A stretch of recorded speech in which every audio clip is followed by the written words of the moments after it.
কৃষ্ণ অসমীয়া সমাজৰ পথ প্ৰদৰ্শক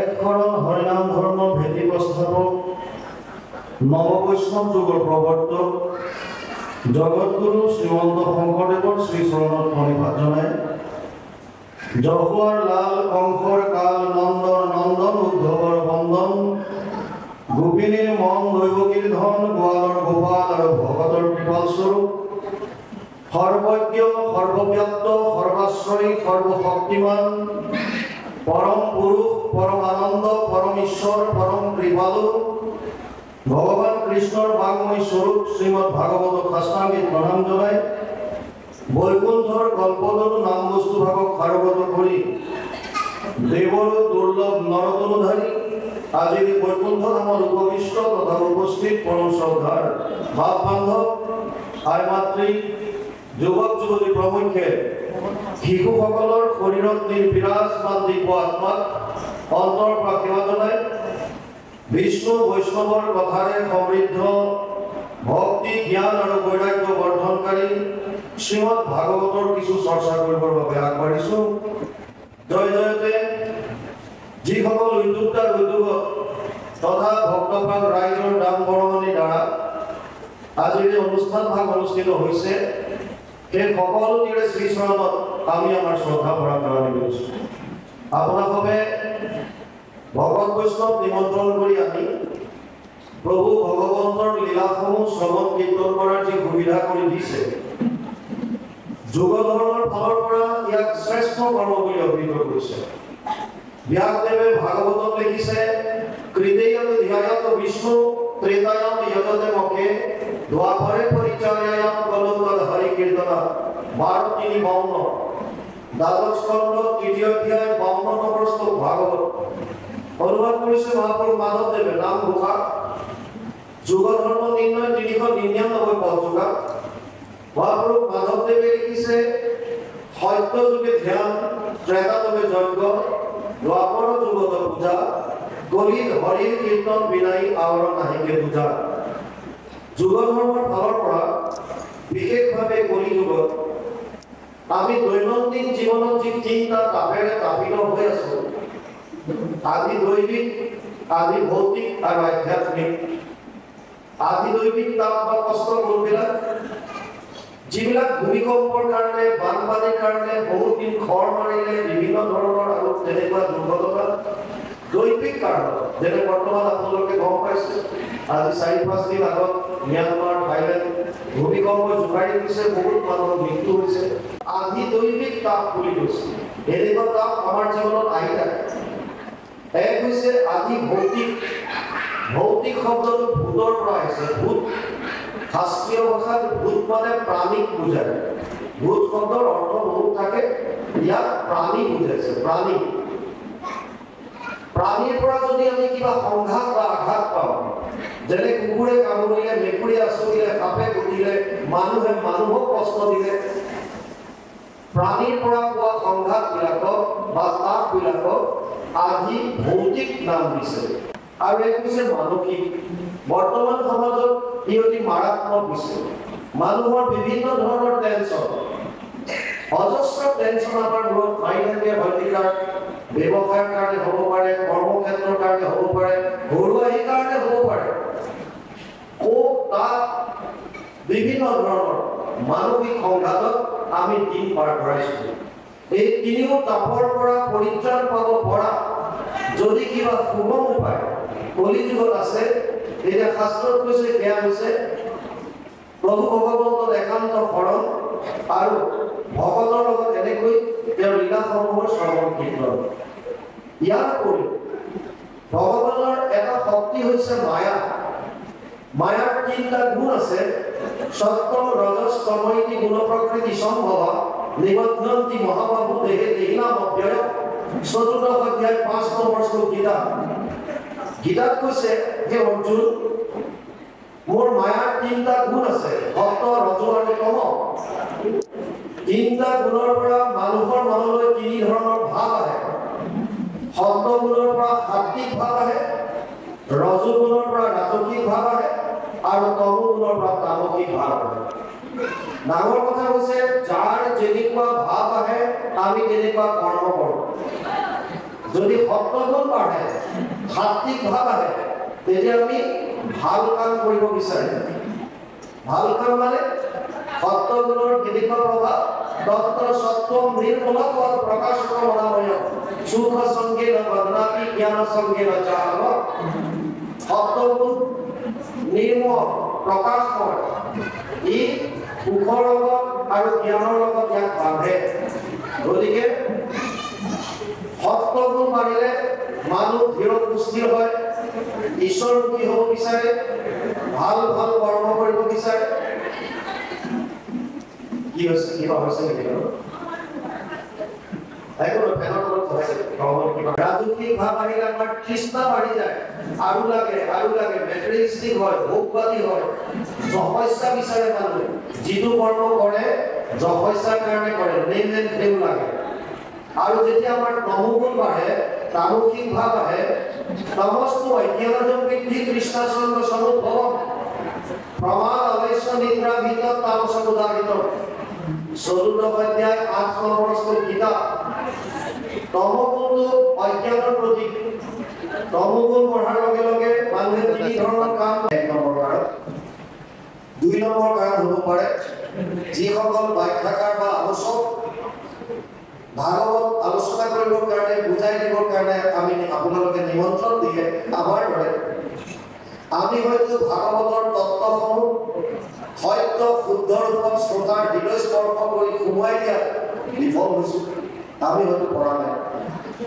৩ নম্বৰ কাৰণ হ'ব পাৰে যদিও ভাগৱতৰ শ্ৰৱণ হৈছে, কীৰ্তন হৈছে, ওচৰতে অনুষ্ঠান হৈ আছে, কিন্তু এতিয়াও হয়তো এটা চামে নিজকে ভাগৱত শ্ৰৱণৰ পৰা আঁতৰাই ৰাখিছে। কাষতে হৈ আছে, মোৰ শুনিবলৈ ইচ্ছা নাই। ভাগৱত হৈ আছে, হয়, মোৰ যাবলৈ মন নাই। আৰু নহ'লে ৪ নম্বৰ কাৰণ শুনাটো শুনিছোঁ, বুজাটো বুজিছোঁ, জনাটো জানিছোঁ, কিন্তু মানিবলৈ মন নাই।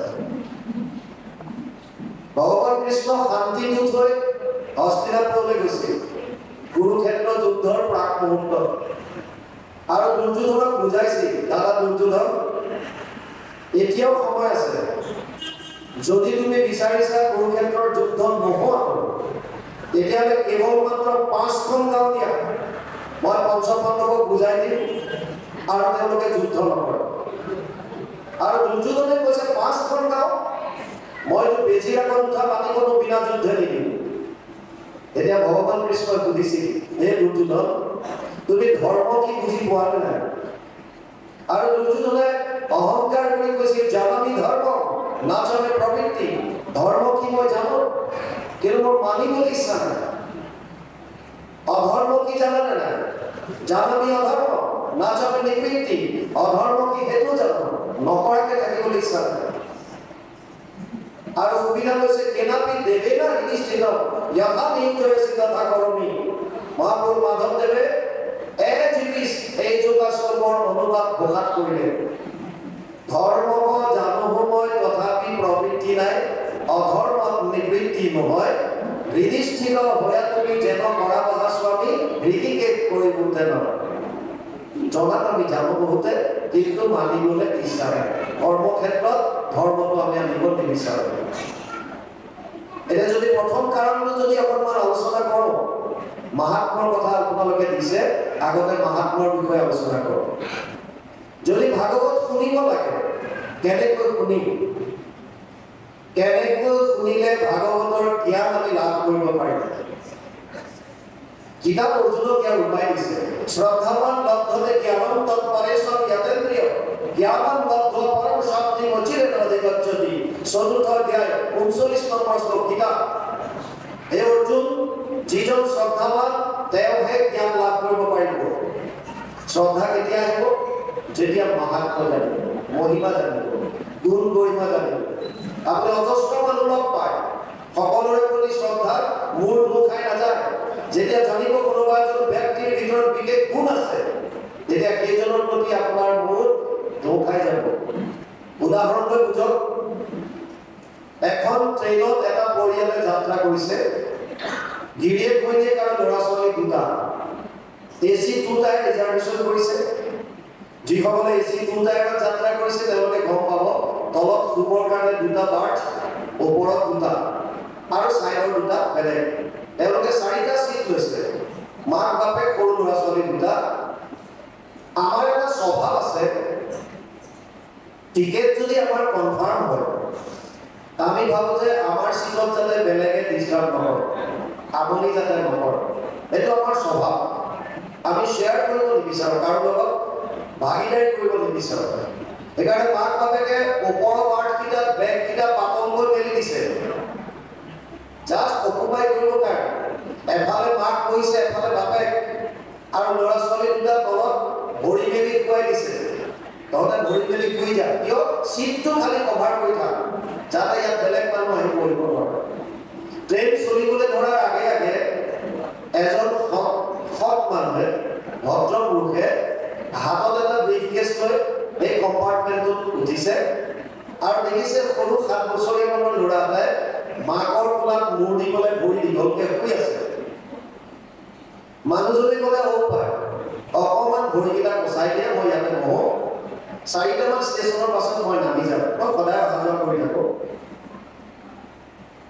ল'ৰাটোৱে একো কৰিবলৈ পোৱাই নাই মাক বাপেকে পিতেকক কৈছে ভৰি মেল তাৰমানে মানুহজনক বুজাইছে যে তই ইয়াত পঢ়িব নোৱাৰ মানুহজন ভদ্ৰ গতিকে ব্ৰিফকেছটো হাতত লৈ ৰেলিংডালত ধৰি থিয় হৈ আছে ট্ৰেইন চলা আৰম্ভ কৰিছে এই কৰ্মী ল'ৰাটোৱে হাতত চিপছৰ পেকেট দুটা লৈ গৈছিল ভাবিছিল ট্ৰেইনত যাওঁতে খাই যাম এতিয়া মাকে খুৱাই দিলে আৰু সৰুৱে পালা শিক্ষা দিছে যে শুই খাব নাপায় আমাৰ সমাজত নাপায় বহুত চলে বিভিন্ন ঠাইত কয় আইসকলে ভাগৱতৰ আসনত পঢ়িব নাপায় আমাৰ সভাপতি মহোদয়ে কৈছিলে গীতা পাঠ কৰিব নাপায় গীতা পাঠ কৰিলে বোলে চকু অন্ধ হ'ব কিছুমানে কয় সন্যাসী হৈ গুচি যাব বিয়া বাৰু নকৰা হ'ব আমি প্ৰায় জেগাত কওঁ গীতা যিজনে কৈছিল তেওঁৰ 16,108 গৰাকী পত্নী ভগৱান কৃষ্ণ আৰু যোনে শুনিছে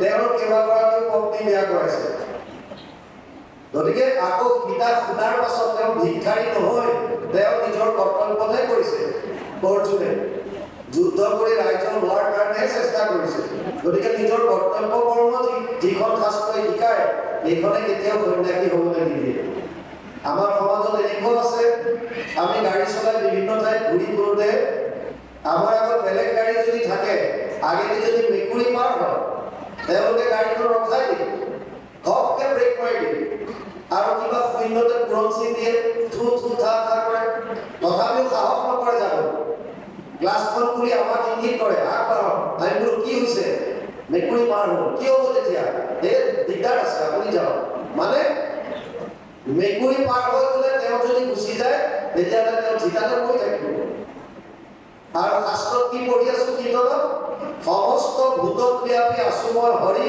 সবাকো মানিবা তুমি বিষ্ণু বুদ্ধি কৰি পঢ়ি আছো আৰু গাই আছো কুকুৰ শ্ৰীগাল বৰ্ণৰ ভৰ আত্মা ৰাম জানিয়া সবাকো কৰি কৰিবা প্ৰণাম কুকুৰ বিগাল শিয়াল গাধ চবৰে শৰীৰত ভগৱান কৃষ্ণ আত্মা ৰূপে আছে এই বেচাৰা মেকুৰীটোৰ গাতে নাই এয়া আমাৰ বিশ্বাস এইবিলাক হৈছে অন্ধবিশ্বাস ইয়াক দূৰ কৰিব লাগে কিন্তু শুই খাব নাপায় ইয়াক এটা চাইণ্টিফিক কাৰণ নথকা নহয় আমাৰ যিডাল শ্বাস নলী আৰু যি খাদ্য নলী এই দুডাল ইয়াত গৈ এনেকৈ লগ হৈছে কিবা বস্তু খৰধৰকৈ আমি কেতিয়াবা খালে পানীও যদি হঠাৎ বেছিকৈ যায় শ্বাস নলীৰ ফাললৈ যদি অকণমান গুচি যায় তেতিয়া চৰচৰণি আহে কাহ আহি যায় সেইকাৰণে মই ধীৰে সুস্থিৰে খাব লাগে চবাই আৰম্ভ সেইকাৰণে ল'ৰাজনক শিক্ষা দিছিল মাক বাপেকে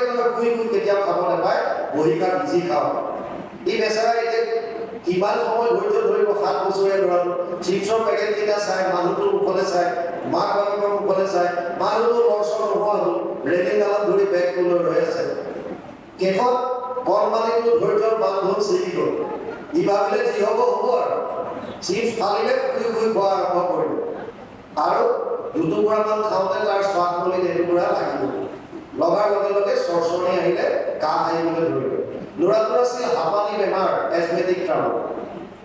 হাঁপানি বেমাৰ থকাৰ লগে লগে কাহ হোৱাৰ লগে লগে শ্বাস নলী তাৰ চুৱেলিং আহি ফুলি গৈছে। এতিয়া টেম্পাৰেচাৰ বাঢ়ি গৈছে, উশাহ ল'ব পৰা নাই ভালকে, ঘামি জামি অৱস্থা নাই। মাক বাপেকৰ এতিয়া উপায় নাইকিয়া হৈছে, দ্ৰুতগতিত ট্ৰেইন চলি আছে। কি কৰিব ল'ৰাটোৱে উশাহ ল'ব পৰা নাই, ঘেৰ ঘেৰনি আৰম্ভ হৈ গৈছে। এই মানুহজনে চব চাই আছে। শেষত তেওঁ ব্ৰিফকেছটো তলতে নমাই থলে আৰু ব্ৰিফকেছটো খুলি ষ্টেথিস্কোপডাল লগালে। ল'ৰাটোক চেকআপ কৰিলে, কৰি হাতত এটা বেজি দিলে। 10 মিনিটৰ পাছত ল'ৰাটো সুস্থ হৈছে, উশাহ ল'ব পৰা হৈছে, নৰ্মেল হৈছে। এতিয়া মাক বাপেক দুইটাই নিজৰ পিতেকক কৈছে মোবাই ভৰিটো মোচা, আৰু মানুহজনক কৈছে আহক বহক। 10 মিনিটৰ আগলৈকে যিজন বহে বুলি ভাবি ভৰি মেল বুলি কৈছিল, সেই একেই মাক বাপেকে 10 মিনিটৰ পাছতে নিজৰ সন্তানক কৈছে ভৰি মোচা, আৰু তেওঁ কৈছে আহক বহক। কাৰণ 10 মিনিট আগলৈকে গম পোৱা নাছিল তেওঁ কোন। 10 মিনিটৰ পিছত গম পালে যে তেওঁ এজন ডাক্তৰ। হ'ব পাৰে ডাক্তৰ আমাৰ কি আহে যায়, কিন্তু এইজন ডাক্তৰে বিপদৰ সময়ত মোৰ সন্তানটোৰ প্ৰাণ ৰক্ষা কৰিলে। সেইকাৰণে তেওঁৰ প্ৰতি শ্ৰদ্ধা মোৰ দোষ খাই গ'ল আৰু নিজৰ ৰিচাৰ্চ চিটত বহিবৰ কাৰণে আসন দিলে। ঠিক তেনেকৈ অজস্ৰ গ্ৰন্থৰ ভিতৰত যিখন গ্ৰন্থৰ মাহাত্ম্য আপোনালোকে গম পাব, সেই গ্ৰন্থখন আপোনালোকৰ নিজ নিজ হৃদয় আসনত স্থান দিব। আৰু যেতিয়া যিখন গ্ৰন্থ এবাৰ নিজৰ হৃদয় আসনত বহুৱাই দিব, সেইখন গ্ৰন্থ শ্ৰৱণ কৰাৰ আনন্দই সুকীয়া। এতিয়া ভাগৱতত এনেকুৱা কি আছে যিটোৰ কাৰণে ভাগৱতৰ ইমান প্ৰচলন হৈছে, যি আপোনালোকে ৰাখিছে ভাগৱতৰ মাহাত্ম্যৰ ওপৰত অলপ বুজিব। মাহাত্ম্য পদ্মপুৰাণ উত্তৰখণ্ডৰ 6টা অধ্যায়ত ভাগৱত মাহাত্ম্য নাম দি ব্যাসদেৱে বৰ্ণনা কৰিছে। তাৰ কেইটামান কথা বুজি লব। ব্যাসদেৱে লিখিছে যত্ৰ যত্ৰ ভাগৱতী বৰ্ত ভক্তি আদি কাম ব্ৰজেত কথা সপ্তম সমকৰ্ণম তত্ত্বিকম তৰুণয়ে। পদ্মপুৰাণ উত্তৰখণ্ড ভাগৱত মাহাত্ম্য 3য় অধ্যায় 9 নম্বৰ শ্লোক। য'ত য'ত ভাগৱতৰ কথা হয় তালৈ 3টা বস্তুৰ আগমন ঘটে, ভক্তি, জ্ঞান আৰু বৈৰাগ্য। ইতিমধ্যে শ্ৰোতাৰ হৃদয়ত এই 3টা বস্তুৱে আসন ল'লে, ভক্তি, জ্ঞান আৰু বৈৰাগ্য। যিমান আপোনালোকে আজি ভাগৱতৰ কথা শুনিব, সিমান আপোনালোকৰ হৃদয়ত ভক্তি, জ্ঞান আৰু বৈৰাগ্য তৰুণ হৈ গৈ থাকিব বুলি দিছে, বাঢ়ি থাকিব। ভক্তি বাঢ়িব, জ্ঞান বৃদ্ধি হ'ব আৰু ভোগবাদৰ প্ৰতি বৈৰাগ্য ভাৱ আহিব। কিন্তু ইয়াত থকালৈকেতো গেৰেণ্টি আছে। ইয়াৰ পৰা ওলাই যোৱাৰ পাছত, বাটচৰা পাৰ হোৱাৰ পাছত, গেটৰ সিফাল হোৱাৰ পাছত কোনে কিমান সময়লৈকে ভক্তি বস্তু হৃদয়ত ধাৰণ কৰি ৰাখিব পাৰে, তৰুণ কৰি ৰাখিব পাৰে, এয়া আপোনাৰ খবৰ নিজৰ নিজৰ কথা। ব্যাসদেৱে কৈছে কথা ভাগৱতস্যাপি নিত্যম ভৱতি যদ গৃহে তদ গৃহম তীৰ্থৰূপম হি বাসনম পাপনাশনম।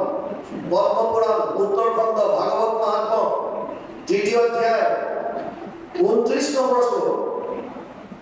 যিখন ঘৰত সদায় ভাগৱতৰ কথা হয়, সেই ঘৰখন তীৰ্থক্ষেত্ৰলৈ ৰূপান্তৰিত হয় আৰু তাত কোনো ধৰণৰ পাপ কৰ্ম থাকিব নোৱাৰে। এতিয়া আমি আমাৰ ঘৰখন তীৰ্থক্ষেত্ৰলৈ ৰূপান্তৰিত কৰিছো নে? গ্ৰন্থটো অজস্ৰ ৰাখিছো, কিন্তু এবাৰ ভাগৱত আমি ৰখাৰ চেষ্টা কৰিছো নে? আৰু যদি আছে তাক নিয়মিতভাৱে আমি অধ্যয়ন কৰিছো নে? এতিয়া বহুতে কৈ দিয়ে ভাগৱত আইসকলে পঢ়িবই নাপায়। সেইদিনা তেজপুৰৰ এটা জেগাৰ পৰা আমাক ফোন কৰিছিল, তেওঁৰ মোবাইলত আমাক বহুত শুনে বুলি কৈছিল। আপোনাৰ ৰেগুলাৰ ভিডিঅ'টো ফোনতে কৈছে, বৰ্তমান আমি দেখা পোৱা নাই। এটা অনুষ্ঠানো ৰাখিছে, মেইন জুনত আছে।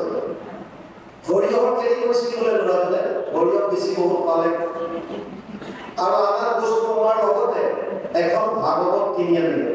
উদ্দেশ্য ভাগৱত ভাগ অধ্যয়ন কৰিব সদায়। ঘৰ অনাৰ লগে লগে বাপেকে ভাগৱতখন ঘৰত সোমাবলৈ নিদিয়ে। কিয়? ভাগৱত ঘৰত ৰাখিলে পাপ হ'ব। আৰু ল'ৰাটোৱে কান্দি কান্দি আমালৈ ফোন কৰিছে যে বা আপুনি কৈছিল ভাগৱত সদায় অধ্যয়ন কৰিব লাগে, অলপ হ'লেও 10 মিনিট 15 মিনিট শ্লোকাৰ্ধম শ্লোকপদম শ্ৰীমদ ভাগবতী ভবম অকণমান যদি পঢ়ে আৰু মই আনিলো কিন্তু মোৰ দেউতাই ঘৰ সোমাবলৈ নিদিয়ে কৈছে ঘৰত ভাগৱত ৰাখিব নাপায় এতিয়া আপুনি কি ক'ব আমি বলো ঠিক আছে ফোনটো তুমি দেউতাক দিয়া আৰু দিলে আমি বলো যে আপুনি ভাগৱত ভাগ কিয় সোমাবলৈ নিদিয়ে কৈছে নাই নাই ভাগৱত এনেকে ৰাখিব নোৱাৰি পাপ লাগিব কিয় পাপ লাগিব এয়া নেজানো আৰু মুঠৰ কয় যে ভাগৱত ঘৰত ৰাখিব নোৱাৰে কাৰণটো কি কাৰণটো ব্যাসদেৱে পদ্মপুৰাণ উত্তৰখণ্ড ভাগৱত মহাত্ম্যত লিখিছে তেনিয়ম বাংময় মূৰ্তি কদক্ষ বৰ্ততে হৰি সেৱা শ্ৰৱণাৎ পথত দৰ্শনাৎ পাপনাশিনী পদ্মপুৰাণ উত্তৰখণ্ড ভাগৱত মহাত্ম্য তৃতীয় অধ্যায় 62 নম্বৰ শ্লোক তাত লিখিছে যে ভাগৱত ভগৱান কৃষ্ণৰ বাংময় মূৰ্তি পানী ৰূপে ভক্ত ৰূপে ইয়াত বিৰাজমান হৈ আছে এই ভাগৱত যদি কোনোবাই সেৱা কৰিছে সেৱাৰ দ্বাৰা যদি শ্ৰৱণ কৰিছে শ্ৰৱণৰ দ্বাৰা পাঠ যদি কৰিছে পাঠৰ দ্বাৰা আৰু নহলে শ্ৰদ্ধা সহকাৰে যদি কোনোবাই দৰ্শন মাত্ৰ যদি কৰিছে তেতিয়াও তেওঁলোকৰ পাপ মাফ হ'ব আমি বলো আপোনাৰ ঘৰলৈ ভগৱান আহিব বিচাৰিছে আৰু আপুনি ধুমামতি দিয়ে কি হ'ব তেতিয়া বহু বুজালো শেষত তেওঁ মান্তি হ'ল আৰু আনিবলৈ দিলে তেতিয়াও আছে আমাৰ এনেকুৱা অন্ধবিশ্বাস বহু বাংময় মূৰ্তি আপোনালোকে জানিব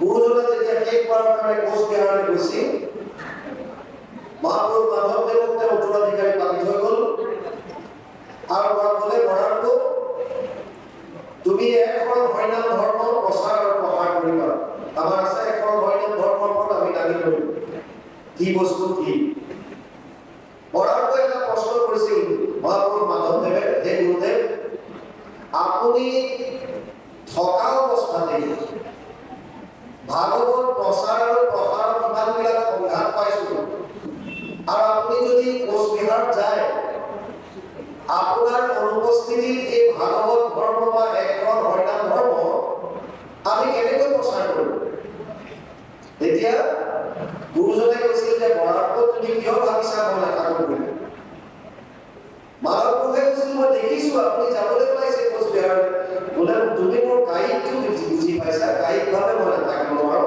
কিন্তু মই সদায় থাকিম তোমাৰ কাষত কেনেকৈ আৰু তেতিয়া বুজাই দিছিল শুনিও মাধৱপুৰত থাকিবাৰ স্থান কীৰ্তন দশমৰ মূৰ্তি সমান কীৰ্তন দশম পুথি থাকয় যথা জানিবা মাধৱ মই থাকো সাক্ষাৎ যিজন নিপুণে গুৰু আমাক বোলয় কীৰ্তনতে দশমতে আমাক দেখো আৰু ইমানতো খান্তত থাকি ক'লে বৰাৰটো ঘোষা নামে শাস্ত্ৰখানি তুমিও কৰিবা ঘোষা ৰত্নাৱলীৰ মাজে তুমিও থাকিবা তাৰমানে ভাগৱত ভগৱান কৃষ্ণৰ বাংময় মূৰ্তি কীৰ্তন দশম মহাপুৰুষ শ্ৰীমন্ত শংকৰদেৱৰ বাংময় মূৰ্তি ঘোষা ৰত্নাৱলী মহাপুৰুষ মাধৱদেৱৰ বাংময় মূৰ্তি এতিয়া আমি কি কৰিম বাংময় মূৰ্তি বুলিতো গম পালো আৰু বাংময় মূৰ্তিক যদি কেৱল আমি ৰঙা কাপোৰ মেৰিয়াই আমাৰ ঘৰত থৈ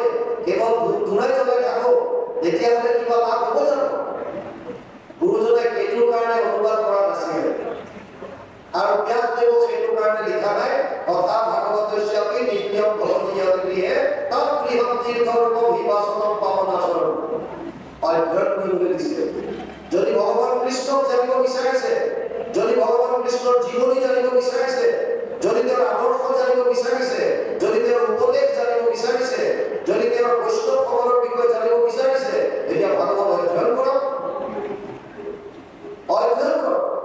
যদি গুৰুজনাক জানিব বিচাৰিছে কীৰ্তন দশম অধ্যয়ন কৰক যদি মহাপুৰুষ মাধৱদেৱক জানিব বিচাৰিছে ঘোষা ৰত্নাৱলী অধ্যয়ন কৰক মহাপুৰুষ মাধৱদেৱে স্বীকাৰ কৰিছে মই গুৰুজনৰ পৰা যি জ্ঞান লাভ কৰিলো সমস্ত শাস্ত্ৰৰ সাৰ সমস্ত শাস্ত্ৰৰ বন্ধন কৰি যি সাৰ তত্ত্ব লাভ কৰিলো আৰু মোৰ আত্ম উপলব্ধিৰ দ্বাৰা যিখিনি জ্ঞান অৰ্জন কৰিলো এই সমস্ত বস্তু মই ঘোষা পাঠত কৰিলো এতিয়া ঘোষাখন যদি আমি অধ্যয়ন নকৰোঁ আমি কেনেকৈ বুজিম সেইকাৰণে ব্যাসদেৱে কৈছে ভাগৱতলৈ সাৰমৰ্ম কীৰ্তন ভাগৱতলৈ দশম স্কন্ধ উলিয়াই দিছে আমি চোৱা দশম ভাগৱতৰ লগতে অন্যান্য শাস্ত্ৰৰ সাৰ মূৰ দৰে বিচাৰি আনি থৈছে গোপা ৰত্নাৱলী।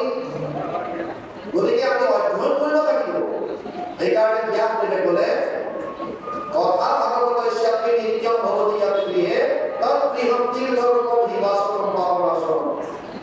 আমি সদায় অধ্যয়ন কৰিব লাগিব, শিকিব লাগিব, ভকতৰ লগত শ্ৰৱণ কৰিব লাগিব। যিমান ভকতৰ সংগত সাধু সংগত বহি একেলগে এই শাস্ত্ৰসমূহৰ শ্ৰৱণ কীৰ্তন কৰিম, সিমানে আমাৰ মনৰ পৰা মলিনতাবিলাক আঁতৰ হ'ব, দুৰ্বাসনাবিলাক নাইকিয়া হ'ব। নবিধ ভক্তিৰ ভিতৰত শ্ৰৱণম কীৰ্তনম বিষ্ণু স্মৰণম পাদ সেৱনম অৰ্চনম বন্দনম দাস্যম সাক্ষ্য আত্মনিবেদনম নবিধ ভক্তি।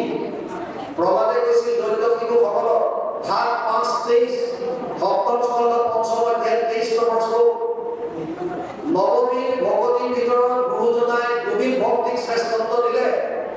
যদ্যপি ভকতি নৱবিধ মাধৱৰ শ্ৰৱণ কীৰ্তন বহুত শ্ৰেষ্ঠতৰ। কিয় শ্ৰৱণ কীৰ্তন কিয় চাওক, আমাক যেতিয়া গ্ৰাম্য কথাও কোনোবাই কয়, যদি কয় আইগৰাকী বৰ আপোনাক ধুনীয়া লাগিছে যে, আমাৰ মন প্ৰফুল্লিত হৈ যায়, আমি আনন্দিত হৈ যাওঁ। বাপজনা আপুনি দেখোন দিনে দিনে জৱান হৈ আহিছে, ডেকাহে হৈ আহিছে, ফূৰ্তি লাগিয়ে আহে।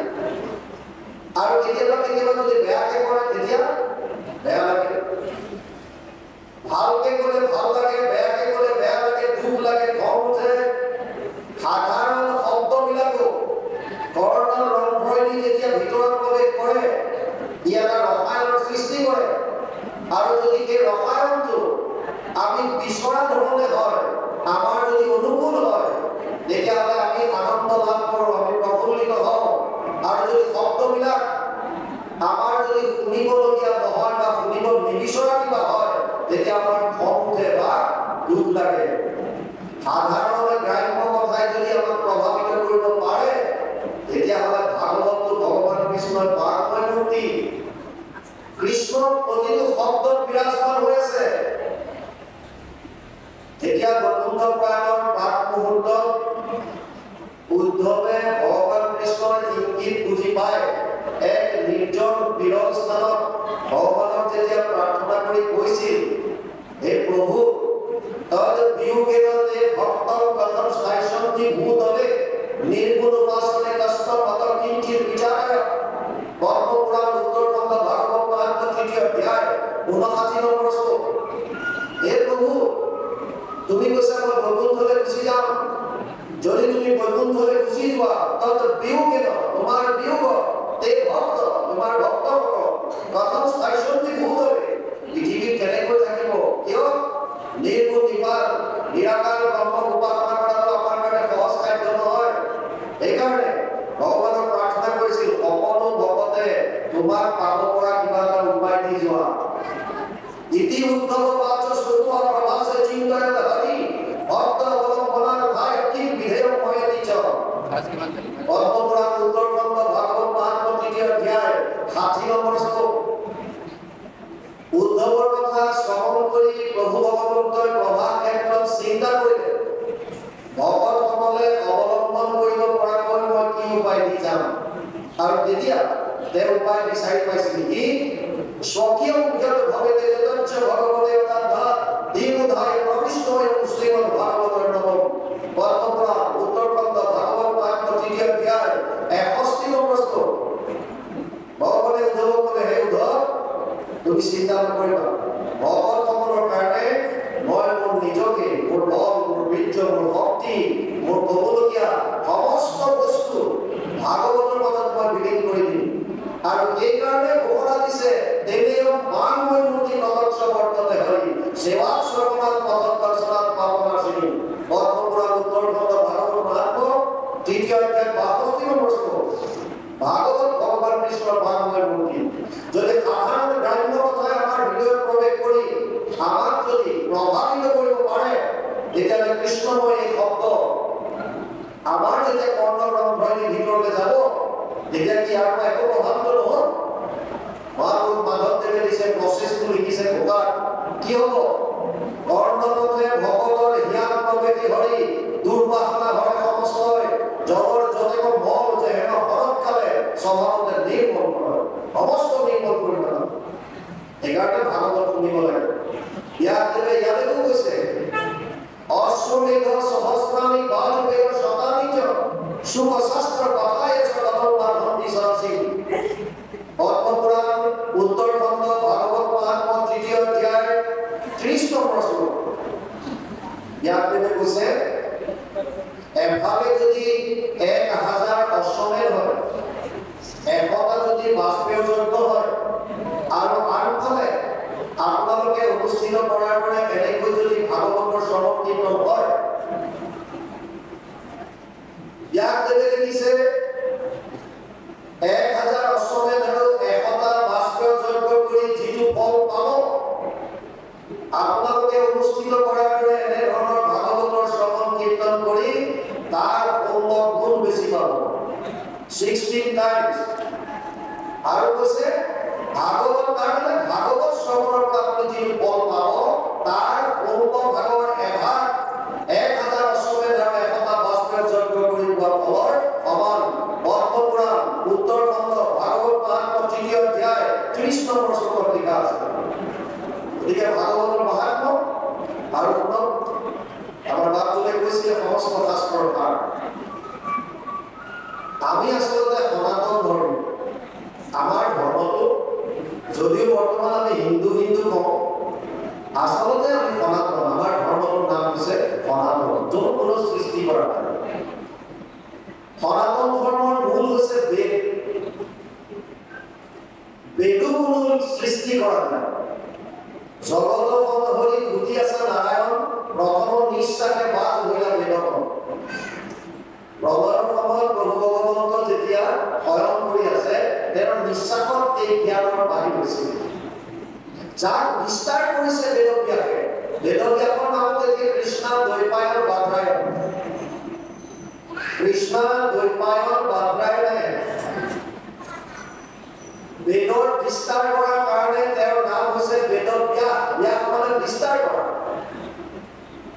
বেদ 4খন ঋক সাম যজুর অথর্বৈক্য চতুর্বেদ উচ্যতে ভারত পুরাণঞ্চ পঞ্চম বেদ উচ্যতে 1:30 প্রথম স্কন্ধ চতুর্থ অধ্যায় 20 নম্বৰ শ্লোক ভাগৱত ইয়াতে লিখিছে বেদ 4খন ঋগ্বেদ সামবেদ যজুৰ্বেদ অথৰ্ববেদ যদিও 4খন বেদ বুলি কোৱা হয় ভাগৱতে কৈছে প্ৰথম স্কন্ধ চতুৰ্থ অধ্যায় 20 নম্বৰ শ্লোকত মহাভাৰত আৰু পুৰাণৰ পঞ্চম বেদ বুলি কোৱা হয় আৰু ভাগৱত যিহেতু পুৰাণৰ সূৰ্য পুৰাণৰ ভিতৰত শ্ৰেষ্ঠ লিংগদানত যথা গংগা দেৱানৱ অচ্যুত যথা বৈষ্ণৱানৱ যথা শম্ভু পুৰাণৰ ভিতৰত তথা 12-16 দ্বাদশ স্কন্ধ ত্ৰয়োদশ অধ্যায় 16 নম্বৰ শ্লোক ভাগৱত নদীৰ ভিতৰত যেনেকৈ গংগাক শ্ৰেষ্ঠ বুলি কয় দেৱতাৰ ভিতৰত যেনেকৈ কৃষ্ণক শ্ৰেষ্ঠ বুলি কয় বৈষ্ণৱৰ ভিতৰত যেনেকৈ শম্ভু বা শিৱক শ্ৰেষ্ঠ বুলি কয় তেনেকৈ পুৰাণৰ ভিতৰত ভাগৱতক শ্ৰেষ্ঠ বুলি লিখিছে আৰু যদি আন পুৰাণসমূহ পঞ্চম বেদ বুলি লিখিছে গতিকে ভাগৱত এখন পঞ্চম বেদ বুলি আমি ক'ব পাৰোঁ বেদৰ 4টা ভাগ আছে এটা ভাগত মন্ত্ৰবিলাক আছে যাক সংহিতা বুলি কয় ইয়াৰ দ্বিতীয় ভাগক ব্ৰাহ্মণ্য বুলি কয় য'ত গদ্য আকাৰে বিভিন্ন নীতি নিয়ম বিধিবিলাক দিছে তাৰ পিছৰ অংশটো হৈছে আৰণ্যক আৰু বেদৰ শেষৰ অংশটোক কয় বেদান্ত বেদৰ অন্তত থকাৰ কাৰণে নাম দিছে বেদান্ত যাক আমি সহজ ভাষাত উপনিষদ বুলি জানো যদিও অজস্ৰ উপনিষদ হ'ল আচলতে মূল উপনিষদ 11খন আৰু জনপ্ৰিয় 11খন উপনিষদ ডাঙৰ কথা হৈছে বেদৰ সাৰ মৰ্ম যদি জানিব বিচাৰে তেতিয়াহ'লে বেদান্ত অধ্যয়ন কৰিব লাগিব বেদৰ সাৰ আত্মা পৰমাত্মাৰ বিষয়ে জানিব বিচাৰিলে বেদান্তত পাব আৰু যিজন ব্যাসদেৱে বেদৰ বিস্তাৰ কৰিছে তেওঁই ভাগৱতত লিখিছে সৰ্ব বেদান্ত সাৰম হি শ্ৰী ভাগৱত নিশ্চয়তে যঈশ্বৰ সামবেদ তৃপ্তস্য নামে নত্ৰপতি বচে 12-15 দ্বাদশ স্কন্ধ ত্ৰয়োদশ অধ্যায় 15 নম্বৰ শ্লোক ভাগৱত অনুবাদ কৰিছে গুৰু মহাপুৰুষ মাধৱদেৱে তেওঁ নৱগ্ৰন্থৰ নাম গোপাল 18 নম্বৰ পঞ্চমা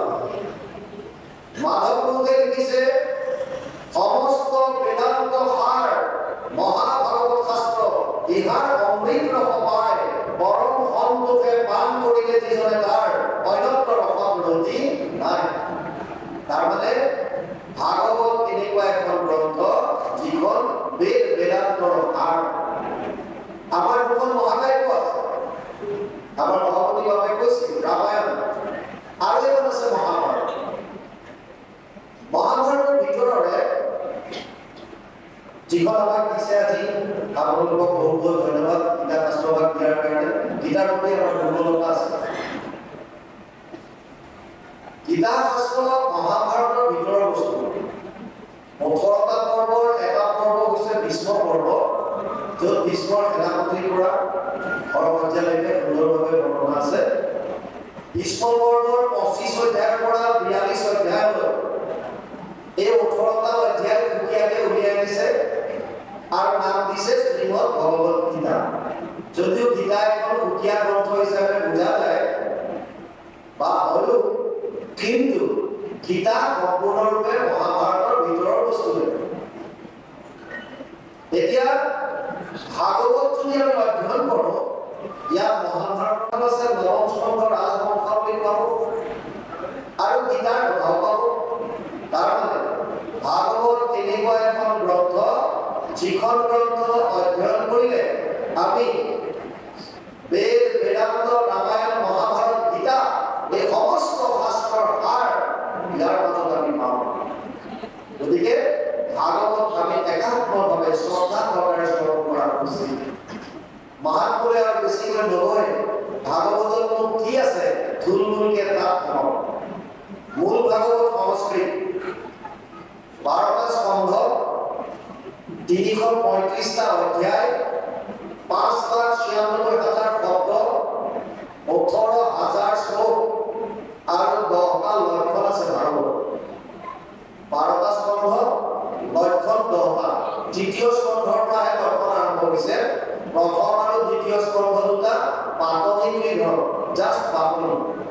কাহিনী এটা দিছে সুন্দৰভাৱে, কেনেকৈ পৰীক্ষিতক সাপ দিলে পৰীক্ষিতৰ জন্মৰ পৰা সাপ হাতি বুলি সুখদেৱক প্ৰশ্ন কৰালৈকে এইখিনি প্ৰথম আৰু দ্বিতীয় প্ৰকাশ কৰিছে।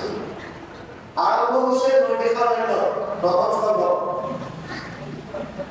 28,000 ঋষি-মুনি একত্ৰিত হৈছে আৰু ৰোমহৰ্ষণৰ পিতেক উগ্ৰ শৰ্মা ফুটক বাখ্যাৰ এখনত বহুৱাই দিছে।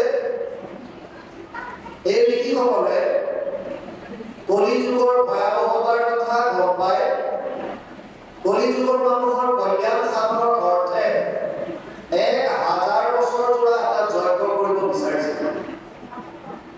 কিন্তু যজ্ঞ যিহেতু য'তে ত'তে নহয় বা কৰিব নোৱাৰি, তাতে 1000 বছৰ জোৰা যজ্ঞ, সেইকাৰণে প্ৰপাৰ স্থান এটা বিচাৰিছিল তেওঁ।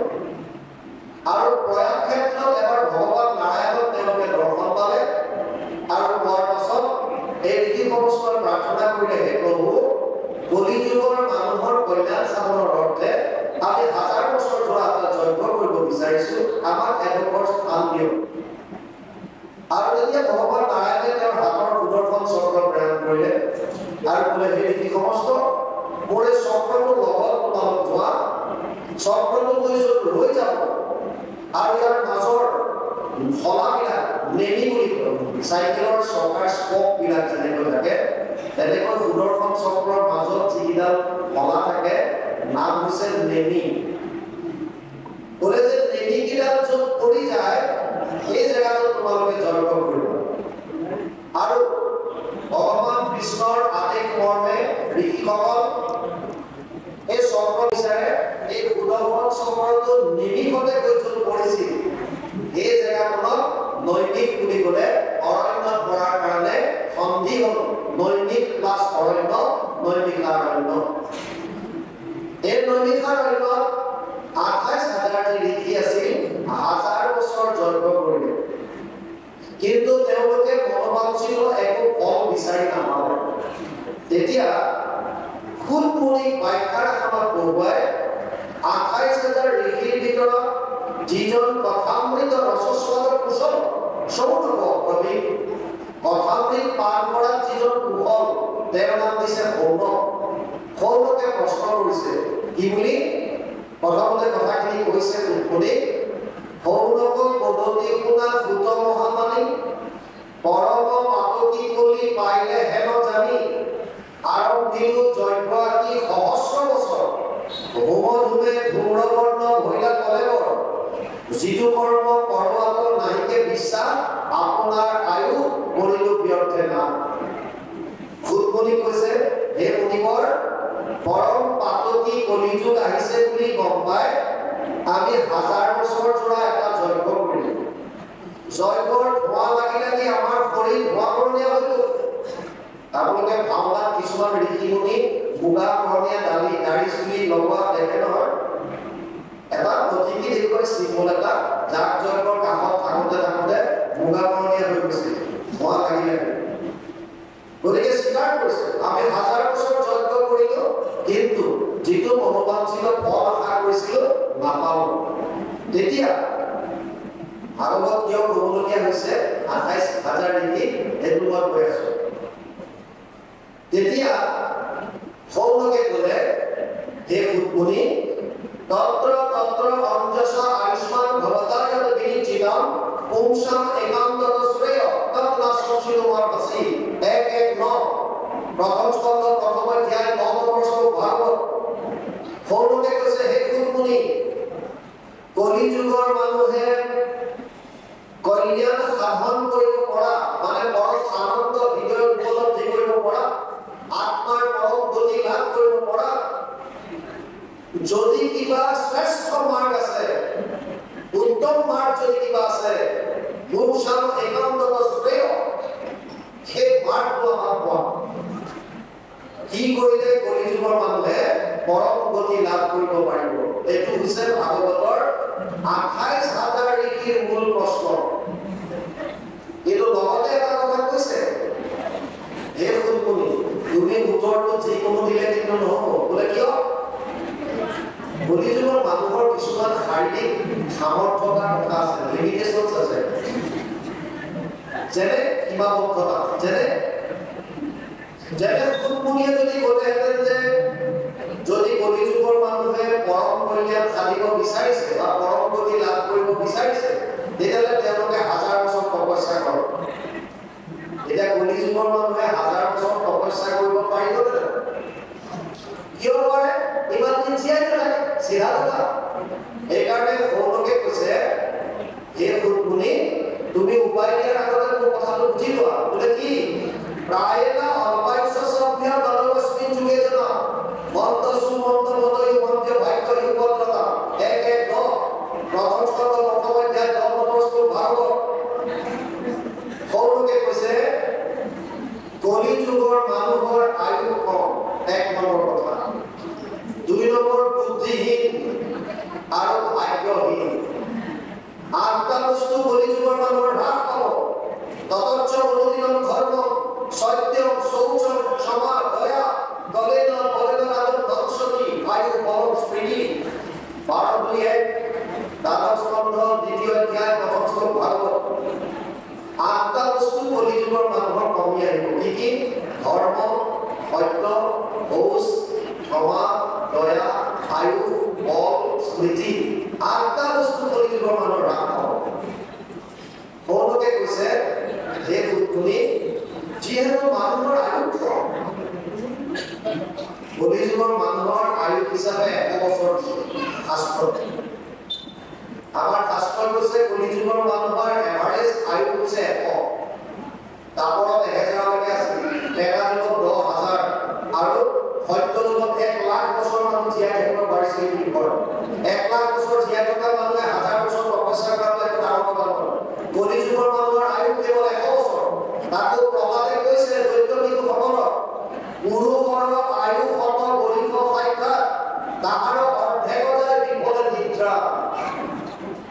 100 বছৰত আধাটো আমি সুবিধা কৰি যায়। আপোনালোকে ভাবিব পাৰে যে আমিতো আধাটো 12 ঘণ্টাকেতো দেৰি নকৰোঁ, 8 ঘণ্টা মানে একো হয়। নৰ্মেল এজত আহিলে আমাৰ খোৱা আৰু খোৱা 8 ঘণ্টাৰ ভিতৰত হ'ব লাগে। কিন্তু যদি আপোনালোকে কণমানি মাইনাটোৰ কথা চিন্তা কৰে, জন্ম হোৱাৰ পাছত 24 ঘণ্টাত কেইমিনিট চকু পৰে? বহুদিনলৈকে তেনেকৈ শুয়ে থাকে। আকৌ যেতিয়া বৃদ্ধ হৈ আহিব তেতিয়া কেৱল পিছতা, কেৱল দিনটোত বেছিভাগ সময় শুয়ে থাকে। আৰু এভাৰেজ মিলালে আল্টিমেটলি আমি আধাটো শুই থকা বিচাৰোঁ। সেইকাৰণে কৈছে পুৰুষৰ আয়ু শত বৰিষ্ঠ সাক্ষাৎ তাহাৰ অৰ্ধেক যায় বিফলে নিদ্ৰা। শুই থাকোঁতে যায় 8 বছৰ। বিংশতি গঢ়ি যায় বালক ক্ৰীড়া সুবিধা খেলা ধূলা কৰি থাকোঁতে 20 বছৰ কেনেকৈ গুচি গ'ল মোৰ মাইনালৰ ভূমিকাটো কৰি থাকোঁতে পাৰ হ'ল 20 বছৰ যে আৰু দীঘলি যায় জৰা অৱস্থাত যেতিয়া বৃদ্ধ হ'ব গাড়ীৰে নুশুনে চকুৰে নহ'লে যাওঁ বুলি যাব নোৱাৰে বেলেগৰ ওপৰত আশ্ৰয় লৈ থাকিব লাগে তেনেকৈ 20 বছৰ পাৰ হ'ল জীৱান একুৱাই থাকৰ যুৱা ইও কামে বন্ধে বন্ধে যায় অজ্ঞাত যিখন আয়ু যুৱ অৱস্থাত থাকে সিও কাম লোভ মোহ অজ্ঞানতাত পাৰ হৈ যায় গতিকে সৰুলৈকে সকলোবিলাক বস্তু মনলৈ অনাৰ পাছত কৈছে এই শুনি উপায়টো কিন্তু এনেকুৱা দিবা যাতে কম দিনৰ ভিতৰত কম সময়ত পৰম গতি লাভ কৰিব পাৰে একাৰণে কৈছে প্ৰায়না অল্পায়ুষ সভ্য তলবস্তি যুগে দেবা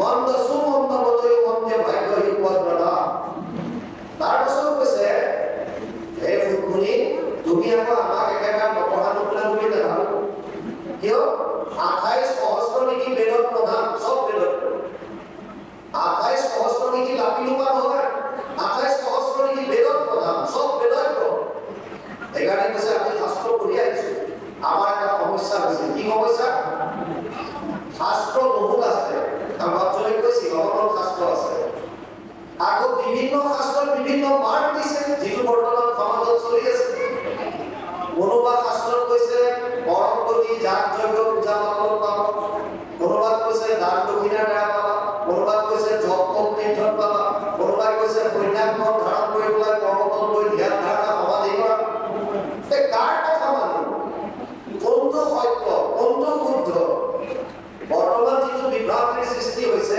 এই কথাখিনি লৈ আমাৰ মানুহৰ দুখ নাই এইবিলাক শাস্ত্ৰ তলেদি দি থলে এটা কোনটো কৰিব এইটো প্ৰশ্ন অৱতাৰণা আগতে কৈছে সৌলোকে তেতিয়া সুধিলে আৰু তেতিয়া সৌলোকে কৈছে যে ঘূৰিনি ঘূৰি কৰ্মানি শ্ৰোতব্যানি বিভাগ আছে শাস্ত্ৰ বহুত আছে বিভিন্ন কৰ্মৰ কথা কৈছে তথা সাধুত্র এটা সারাম সমৃদ্ধা মনুষ্যয়া মাম বুদ্ধি শ্রদ্ধান যেন আত্মা সম্প্রসারতি এক এক ঘাড় প্রথম শব্দ প্রথম অধ্যায় 11 প্রশ্ন 12 কৌলকে কৈছে হে শুনি বিভিন্ন শাস্ত্র আছে বিভিন্ন পন্থৰ কথা কৈছে তুমি যিহেতু শাস্ত্ৰজ্ঞ গতিকে আমাক সমস্ত শাস্ত্ৰৰ সাৰমৰ্মটো উদ্ধাৰ কৰি কোৱা আমি কি কৰা উচিত কলিযুগৰ মানুহে কি কৰা উচিত ডাইৰেক্ট কোৱা আৰু তেতিয়া ফুটফুটিয়ে ভাগৱত কোৱা আৰম্ভ কৰিছে ভাগৱত আৰম্ভ হৈছে প্ৰথমে ক্লিয়াৰ কৰিলে কলিযুগৰ মানুহৰ পৰম ধৰ্ম কি আমি অধ্যয়ন কৰিলে গম পাওঁ ফুটফুটিয়ে কৈছে সবেই পুংসাম বাৰ ধৰ্ম যত ভক্তিরা মোক্ষতে অহেতুকি অপ্রতিহত যেন আত্মা সম্প্রসারতি 1-2-6 প্রথম স্কন্ধ দ্বিতীয় অধ্যায় 6 নম্বর শ্লোক ভাগবত ফুটফুটিয়ে কৈছে হে পূৰ্ণকালীন এই সমস্ত কলিযুগৰ মানুহৰ পৰম ধৰ্ম এটাই এইটো হৈছে কৃষ্ণ একান্ত ভক্তি কিন্তু কেনেকৈ কৰি ভক্তি শৰ্ত দুটা লাগি দিলে অহেতুকি অপ্ৰতিহত অহেতুকি মানে হেতু থাকিব নোৱাৰিব নিষ্কাম ভাৱে আমি এতিয়া কৃষ্ণৰ ভক্তি কৰিছো কিন্তু নিষ্কাম ভাৱে কৰিব পাৰিছো নে নাই মনে মনে লিষ্ট এখন লগা মাত্ৰ চকুকেইটা মুদি আৰু এফাল লগাই যাওঁ আকৌ বহুতে আকৌ ঘোষ দিয়ে নহয় দে প্ৰভু ছোৱালীজনী ৰিজাল্টটো যাতে ভাল কৰি দিয়া নামঘৰৰ বামফালৰ 12টা টিমৰ ঘৰটো লৈ এইটো ঘোষ প্ৰভু ল'ৰাটোৱে যাতে চাকৰিটো পায় আৰু এইবাৰ বাছৰ যিমান খৰচ হয় সেইখিনি মই দিম ঘোষ এইবিলাক ঘোষ দিয়ে এবাৰতো এটা ওলাই গৈছে বন্ধু পকেট খৰচ একেবাৰে নাই তুমি যেন তেন কৰি টকা এখন দিয়া 50% তোমাৰ নামত ক'ৰবাত দাম দিম 50% মানে 50 টকা 100 টকাৰ অলপ দূৰ যোৱাৰ পাছত 50 টকীয়া নোট এখন পালে কি কৈছে বা ভগৱান তোমাক মানিছো ওপৰলৈ চাই কৈ আছে প্ৰভু তোমাক মানিলো বোলে কিয় ঘৰতে ভাবিছে আৰু তোমাক 100 টকা বিচাৰিছিলো 50% দিম বুলি ক'লো তুমি তোমাৰ কমিছনটো আগতে ৰাখিলা মোৰ কথা দিছা ঠিক আমি ভগৱানকো নেৰা বস্তি আৰু ভগৱানক স্বীকাৰ কৰিছে অৰ্জুনক কিতাপ কৈছে অৰ্জুন চতুৰ্বিধা ভজন দেৱাম জনা সুকৃতি ন অৰ্জুন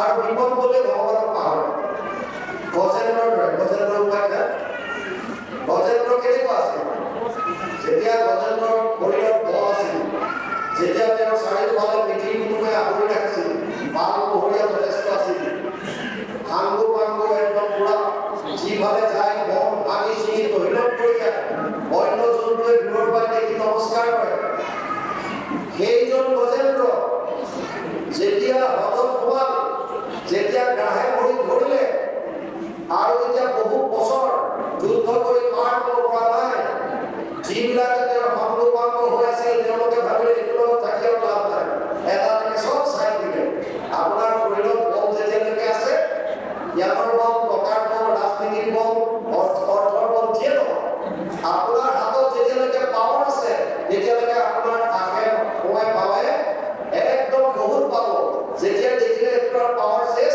কি কৰিব একো নোৱাৰে লাহে লাহে আপোনাক এৰা দিব তেতিয়া কেক আশ্ৰয় এজনেই আহে আৰু কেইজনে হৈছে ভগৱান কৃষ্ণ গজেন্দ্ৰই এক উপায় এটাই দিছে যে মোৰ যেতিয়া সববিলাক হাতৰ গুচি গ'ল মই হাহাকাৰ দেখিছোঁ এতিয়া মোৰ উপায় নাই তেতিয়া কাষতে থকা মধুৰপুৰ এপাহ কোৰেৰে মেৰিয়াই ত্ৰাহি হৰি বুলি ভগৱানকে অৰ্পণ কৰিলে পত্ৰম পুষ্পম ফলম দয়ম যোগে ভক্তা প্ৰয়োজনী তম হম ভক্তু বহিত নস্বামী প্ৰয়তাম্বন মহামধ্যায় ২৬ নম্বৰটো কিতাপ অৰ্জুনক কৈছে হে অৰ্জুন মোক যদি কোনো ভক্তই শ্ৰদ্ধা সহকাৰে পত্ৰ পুষ্প ফল জল যিয়ে যদি মোক অৰ্পণ কৰি দিয়ে মই তাক গ্ৰহণ কৰিম শ্ৰদ্ধা সহকাৰে গ্ৰহণ কৰিম কিন্তু আমি কেতিয়া কৰোঁ দিওঁ কেতিয়া বিপদত পৰিলে আত্ম একদম ২ নম্বৰ কৈছে জিজ্ঞাসু কোনবিলাক ভগৱান কৃষ্ণৰ ওচৰত আছে যাৰ জানিবলৈ ইচ্ছা মই কোন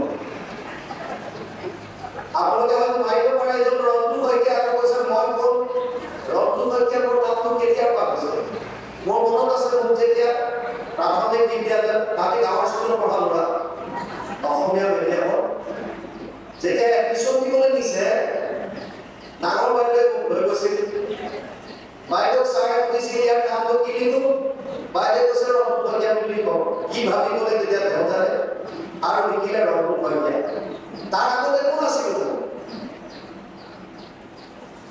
যেতিয়া ল'ৰা বা ছোৱালী জন্ম হয় প্ৰথম প্ৰশ্নটো কি ল'ৰা নে ছোৱালী ল'ৰা তেতিয়াহ'লে ৰমেশ দিনেশ কিবা কিবি নাম হয় আৰু যদি ছোৱালী হয় তেতিয়া বেলেগ বেলেগ অৰুণা নীলিমা কিবা কিবি দিলে নাম কিয় তাৰ মানে আগতে জন্ম হোৱাৰ পাছতহে নামটো আহে তেতিয়া জন্ম হওঁতে তেওঁ কোন মই কি মোৰ পৰা আহিলো আৰু এই যে শৰীৰটো মোৰ নষ্ট হ'ব তেতিয়া মই থাকিম নে নাই বলে যাম আপোনালোকে যে কয় মই যেতিয়া এলপি স্কুলত আছিলোঁ মই যেতিয়া হাই স্কুলত আছিলোঁ আমাৰ দিনত যেতিয়া এনেকুৱা হৈছিল আপুনি মানুহজন এতিয়া শাৰীৰিকভাৱে কেইজন হৈ আছে নে নাই যিজন এলপি স্কুলত গৈছিল হাফ পেণ্ট বা ধুতি পিন্ধি সেইজন এতিয়া শাৰীৰিকভাৱে হৈ আছে জানো নাই শৰীৰ সলনি হ'ল তথাপি কৈ আছো মই আছিলোঁ তেতিয়াহ'লে মইতো কোন এই শৰীৰটো জানো মই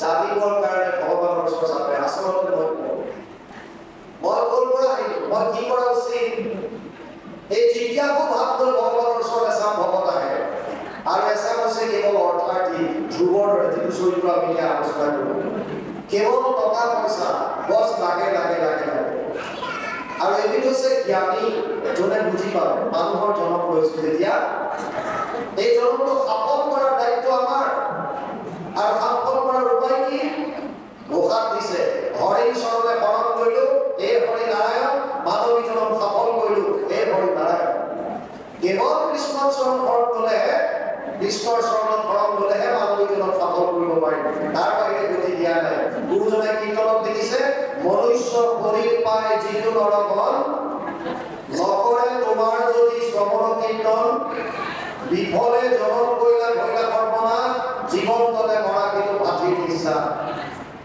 গতিকে আজি দেখি আমাক ক'লে এই 4 ধৰণৰ মানুহ মোৰ ওচৰলৈ আহে আৰ্ত জিজ্ঞাসু অৰ্থাৰ্থী আৰু জ্ঞানী কিন্তু ভূতমুনিয়ে কৈছে অহেতুকি নিষ্কামভাৱে কৃষ্ণৰ ভক্তি কৰে দ্বিতীয় কৈছে অপ্ৰতিহত নিৰন্তৰভাৱে কণ্টিনিউটি তস্মাৎ সৰ্বেষু কালেষু মাম অনুস্মৰণ যুদ্ধচ্চ ময় অৰ্পিত মনোবুদ্ধিৰ মামে বৈশ্বস্য অসংশয় অষ্টম অধ্যায় 7 নম্বৰ শ্লোক গীতা হে অৰ্জুন প্ৰতিটো মুহূৰ্তত মোৰ নাম স্মৰণ কৰ আৰু তই তোৰ কৰ্তব্য কৰ্ম কৰি যা বস প্ৰতিটো মুহূৰ্তত কৃষ্ণৰ নাম স্মৰণ আৰু তোৰ কৰ্তব্য কৰ্ম নিশ্চিতভাৱে কৰিবলৈ থাক কিন্তু ডাঙৰ কথা আমি বিলাকে কণ্টিনিউটি ৰাখিব নোৱাৰো যদি ৰাতিপুৱা গুৰু গৃহত আপোনাৰ ওচৰত ব্যৱহাৰ কৰিলো ওলাই ভাল লাগে মাজনী হেৰি পইচা কিনা ক'ত থৈছ আহিলে চিন্তা টকা পইচা ধন ধাৰক লৈ গোটেই জীৱন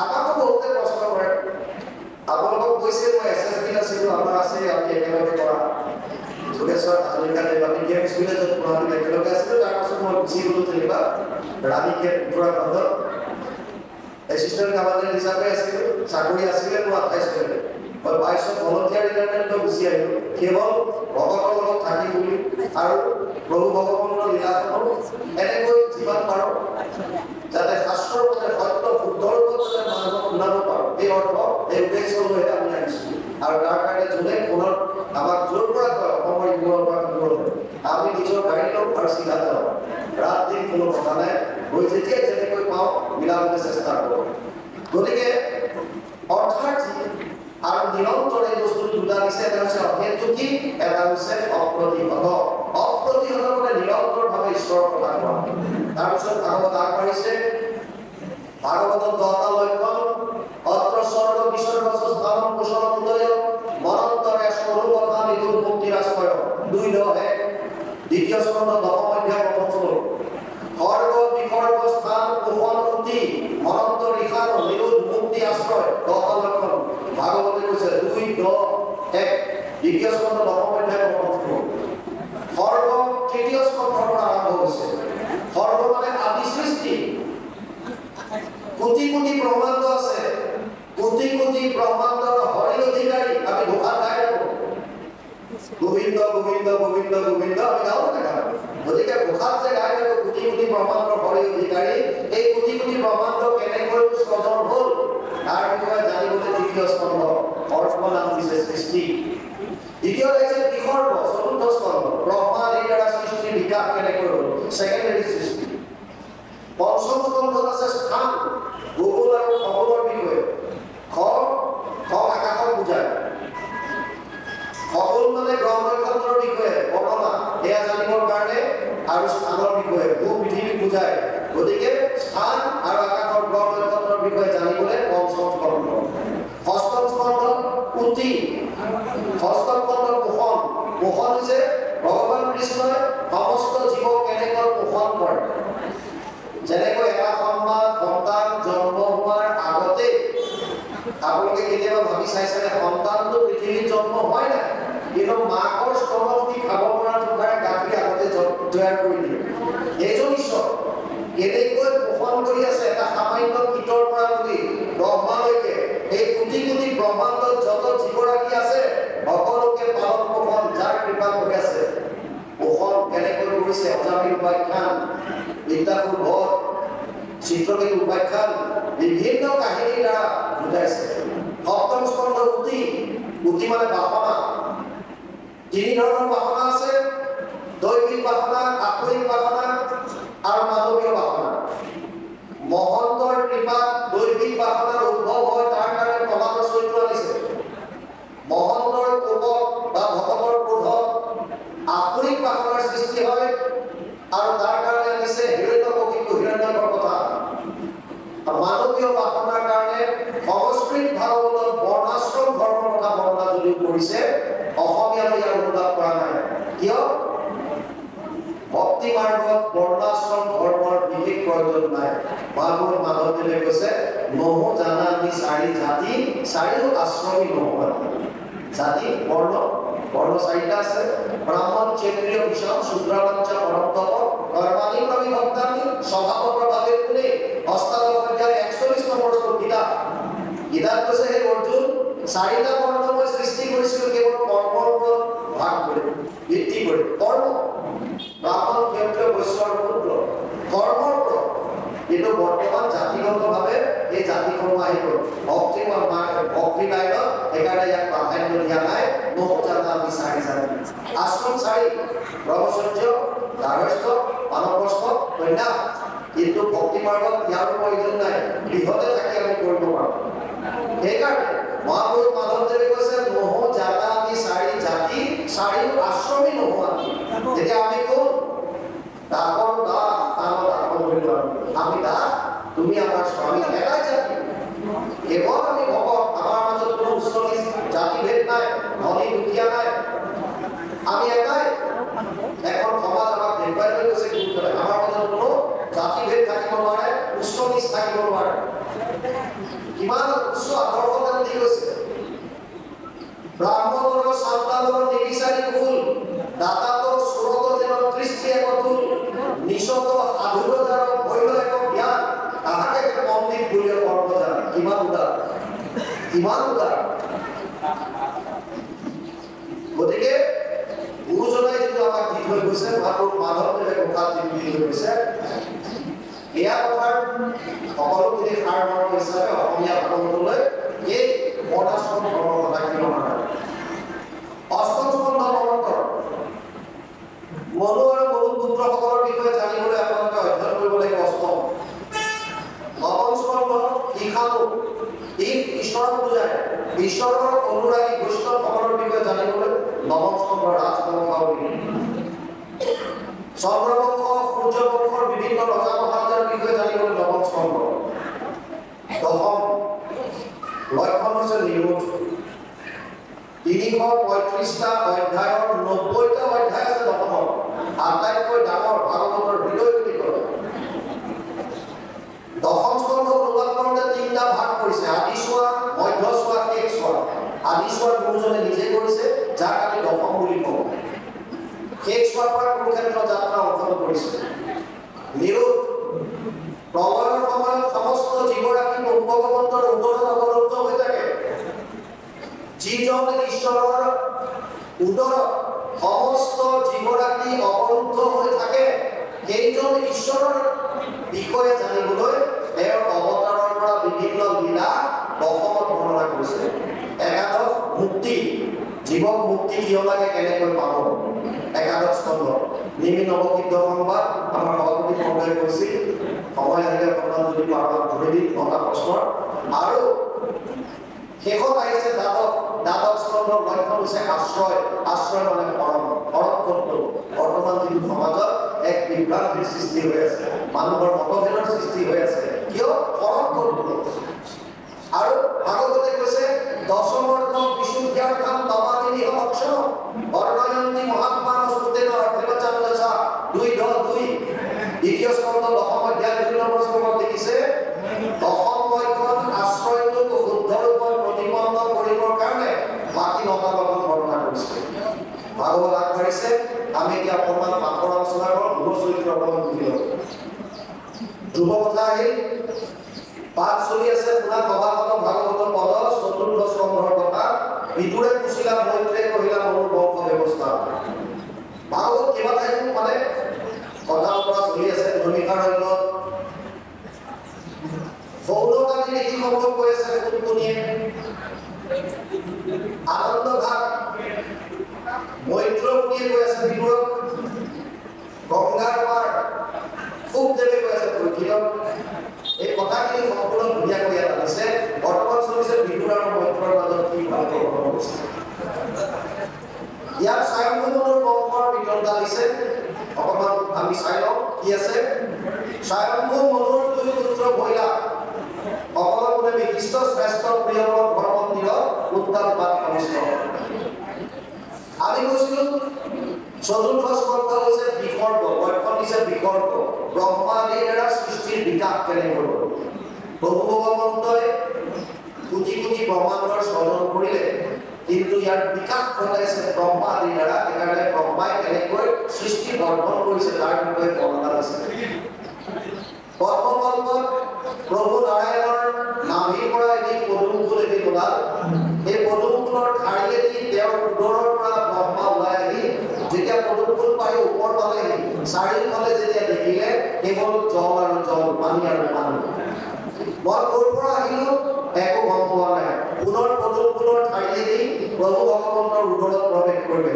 বহু বছৰ ঘূৰি থাকিল, একো পাত্তা নাপালে। মই ক'ৰ পৰা আহিলো, আকৌ ওলাই আহিল আৰু আহি যেতিয়া পদুম ফুলৰ ওপৰ পালে, চাৰিওফালে চাওঁতে চাৰিখন মুখ হ'ল আৰু এটা শব্দ শুনিলে, টপ টপ।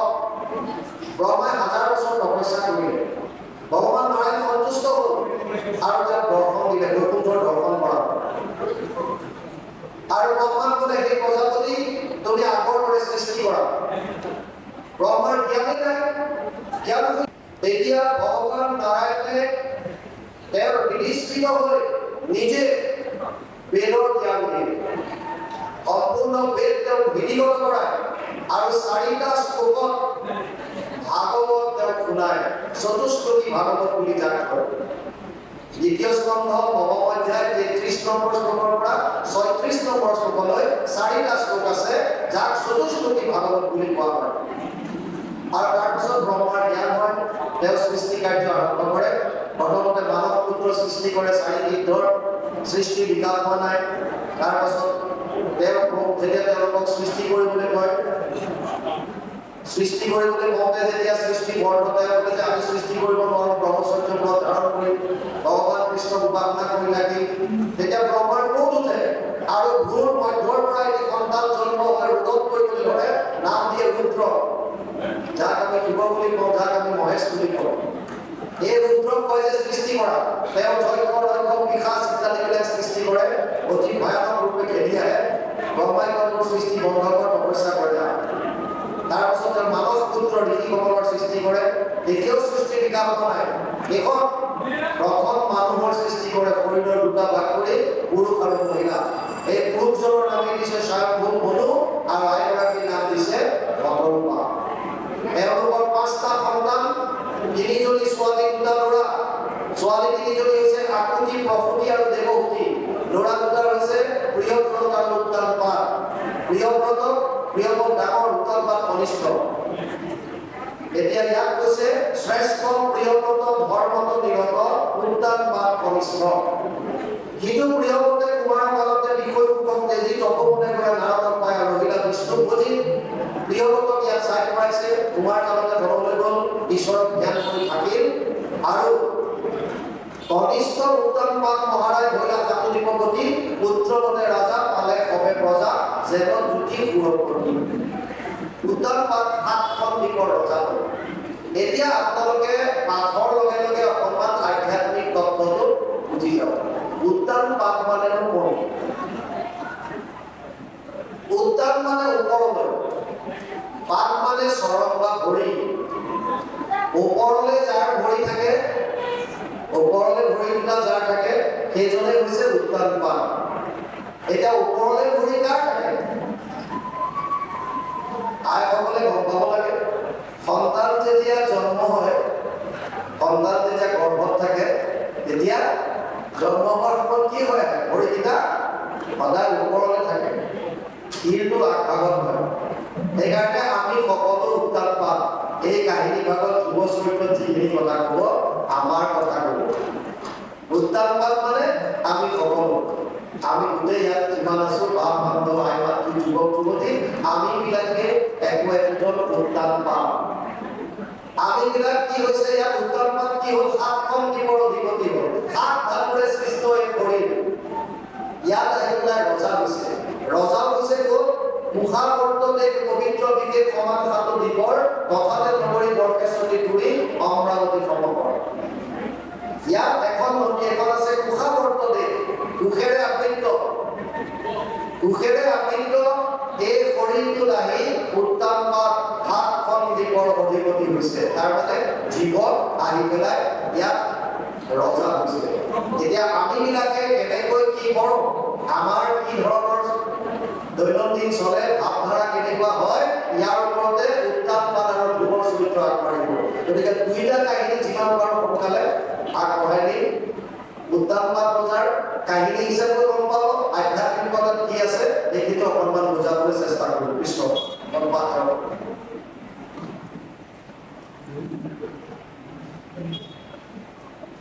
আমি 7 দিন 7 ৰাতি নোখোৱা নোবোৱাকে এটা স্থানত বহি থাকিব সেইকাৰণে 2 ঘণ্টা বা 3 ঘণ্টা ধৰক আমি একেলগে বহি থাকিব পৰা এটা ক্ষমতা আছে আৰু ইয়াতকৈ বেছি দীঘলীয়া হ'লে আমাৰ ভয় লাগে আমাৰ তাত মাজতে 90 বছৰীয়া বুঢ়ী মানুহে যদি ডিভোৰ্চ বিচাৰি আহিছে কোৰ্টত 90 বছৰীয়া বুঢ়ী মানুহজনী যেতিয়া কোৰ্টত ডিভোৰ্চ বিচাৰি গৈছে জাজে ডাইৰেক্টলি সুধিছে আইতা আপোনাৰ বয়স কিমান হ'ল বুঢ়ীগৰাকীয়ে কৈছে গোপাই মোৰ 90 বছৰমান হ'ল জাজে কৈছে 90 বছৰ বয়সত আপুনি ডিভোৰ্চ বিচাৰি কিয় আহিব লাগে বুঢ়ীগৰাকীয়ে কৈছে গোপাই তুমি বুজি নাপাবা মই যিটো কষ্টত আছো এই মানুহটোৰ লগত মোৰ এটা মুহূৰ্ত কথা দিগদাৰ হৈছে জাজে সুধিলে মানুহজন ক'ত আছে আপোনাৰ দেখুৱাই দিছে কোৰ্টৰ বেলেগ এটা চাইডত বুঢ়া মানুহ এজন লাখুটি এডাল লৈ পেলাই হাত কপি কপি আছে বহি আছে জাজে সুধিলে দেউতা আপোনাৰ বয়স কিমান মান হ'ব বুঢ়াজনে ক'লে যে গোপাই মোৰ বয়স এতিয়া 95 মান হ'ল জাজে সুধিছে অ দেউতা 95 বছৰতো আপোনাক ডিভোৰ্চ লাগে বৰ লাজৰ কথা দে বুঢ়াই কৈছে যে মোক নালাগে মৰটি ক'ত কি লাগে মোক লৈ আহিছে মই আহিছোঁ জাজে ক'লে আইতা আপোনাৰ মানুহটোক দেখোন ডিভোৰ্চ নালাগে আপোনাক কিয় লাগে তেতিয়া বুঢ়ীগৰাকীয়ে কৈছে তেওঁ কিয় লাগিব কষ্টটো কোনে পাইছে জাজে ক'লে এনেকুৱা কি কষ্ট আপুনি পাই আছে কৈছে মানুহটোৱে মোক যিমান গালি গালি পাৰে মই চব শুনিব লাগে মই এইটো আপুনি ডিভোৰ্চ নাপায় কিয় এই গিয়ে গৰিবৰ মাজত এইবিলাক লাগি থাকে কেতিয়াবা গিয়েকে কোনে শুনিলে আপুনি কেতিয়াবা গালি মাৰি দিব তেওঁ শুনিব বুঢ়ীজনে কৈছে মানে সমস্যা তাতে কি সমস্যা মানুহে কাণেৰে কম শুনে হয় নেকি এইটো আপুনি ডিভোৰ্চ নাপায় নহয় বোলে কিয় নাপায় আজিকালি কাণেৰে শুনা মেচিন পায় নহয় হিয়াৰিং এইবিলাক হিয়াৰিং এডাল আমি নিজে এইডাল এতিয়া কৈছে আনি দিছোঁ বোলে মেচিনটো আনি দিছোঁ জাজে কৈছে তেতিয়া সমস্যা কি বুঢ়ীগৰাকীয়ে কৈছে যেতিয়া মানুহটো গালি পাৰ মেচিনটো খুলি থয় সেইটো মোৰ সমস্যা আৰু এনেকৈ দীঘলীয়া অনুষ্ঠান হ'লেও আমাৰ ভয় লাগে যদি শ্ৰোতাসকলে সকলো এবিধ খুলি খুলি থৈ দিয়ে বোলে তই কৈ থাক আমি লাহেকৈ মেচিনটো আমাৰ লাভ হ'ব এতিয়া সেইকাৰণে মাজে মাজে সোধো আপোনালোকে কৈ দিব তেতিয়ালৈকে শুনিবলৈ ইচ্ছা কৰে আপুনি সেইমতে আলোচনা কৰে আমাৰ কমিটিৰ ফালৰ জনাইছে এটা দিহা নাম আছে কোনোবা আহিছে চাগে তেখেতসকলে নাম ভাগ কৰিব কম সময়ৰ ভিতৰত তেওঁ পুনৰ ৰাজ্যলৈ আহিব আৰু এদিন ধ্ৰুৱ ৰাজ্যলৈ আহে তেওঁক আহি পেলাই কোনোবা এজন প্ৰহৰীয়ে খবৰ দিয়ে মহাৰাজ ধ্ৰুৱ আহিছে লগে লগে ধ্ৰুৱ আৰু উত্তৰ পালৰ দুইজনকে হাতী বহুৱাই লৈ পেলাই নগৰত ভ্ৰমণ কৰায় তাৰপাছত ধ্ৰুৱ ৰজা হয় উত্তম যিজন কুৰুচিৰ পৰা জন্ম লাভ কৰিছিল এদিন অৰণ্যলৈ যাওঁতে জয়কৰ হাতত মৃত্যু হয় আৰু এই খবৰটো পোৱাৰ পাছত কুৰুচি যায় কুৰুচিও বৰগ্নিয়ে দহন কৰি মৃত্যু হয় তাৰফালে শেষত ধ্ৰুৱ থাকে কথাৰ তাৎপৰ্য আমাৰ জীৱনটো যদি আমি নিজৰ উত্তানবাদ বুলি ভাবো আমাৰো দুগৰাকী পত্নী আছে কুৰুচি আৰু কুনীতি আমি কোনগৰাকীক আঁকোৱালি ল'ম তাৰ ওপৰত নিৰ্ভৰ কৰিছে আমি আমাৰ লক্ষ্যস্থান পাম নে নাই যদি আমি কেৱল সৰু সুৰা সুখ পাবৰ কাৰণে খোৱা বোৱাতে যদি মগ্ন হৈ থাকিলোঁ পিন্ধন উৰণতে যদি মগ্ন হৈ থাকিলোঁ ধন টকা পইচাতে যদি গোটেই জীৱন যদি আমি কটাই দিলোঁ তেতিয়া মানুহ হৈ পেলাই যিটো আমি লক্ষ্যস্থান যিটো আছিল সেইটো আমি হয়তো নাপাম প্ৰবাদে জড়িত শিশুসকলক কৈছে দুৰ্লভ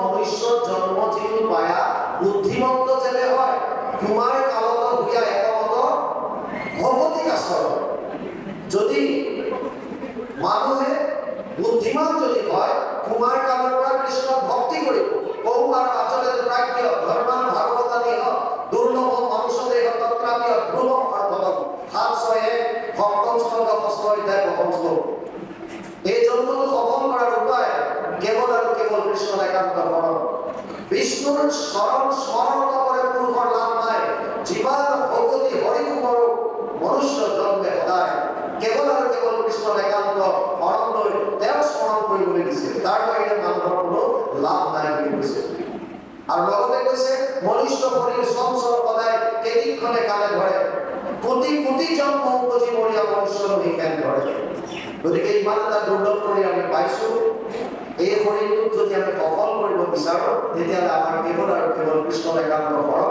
আমি হ'ব লাগিব এইটো হৈছে শাস্ত্ৰৰ নীতি এতিয়া আপোনালোকে হয়তো ভাবিব পাৰে যে আজি অনুভৱীয়াক মাতিলোঁ এওঁ হয়তো কৈছে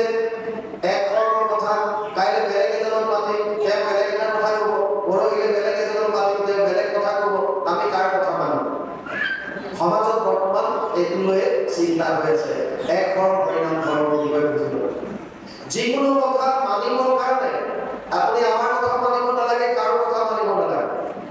সনাতন ধৰ্মৰ দৰ্শন শাস্ত্ৰই 4 ধৰণৰ প্ৰমাণৰ কথাটো কৈ আছে। প্ৰত্যক্ষ প্ৰমাণ, অনুমান প্ৰমাণ, উপমান প্ৰমাণ, শব্দ প্ৰমাণ।